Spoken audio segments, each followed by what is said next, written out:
Well, even though my Dalton here is not hooked up overhead, I thought perhaps this might be instructive. First of all, well, excuse what's on the floor here. It's been a long winter. But you'll notice this table.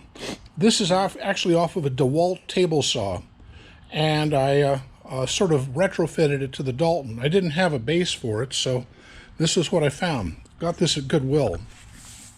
Anyway, this came off of an old Southbend. Well, this thing.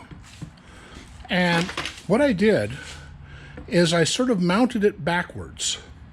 And when I put the plywood on top of the old DeWalt table, I put this piece of steel in between. It goes all the way to the front and is bolted in place.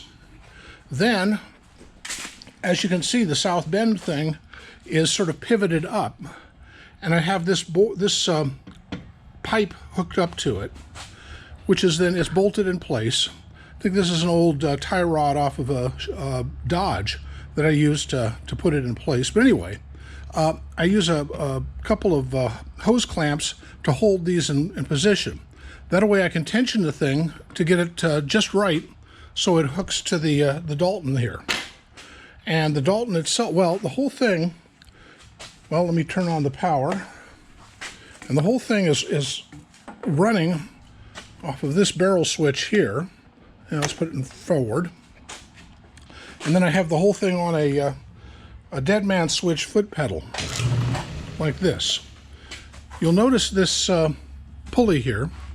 Well, I've tried many pulleys. I finally found this one, which slows it down enough that it actually can be used.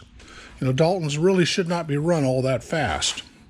But anyway, not exactly an overhead system, and not exactly designed for it, but it works.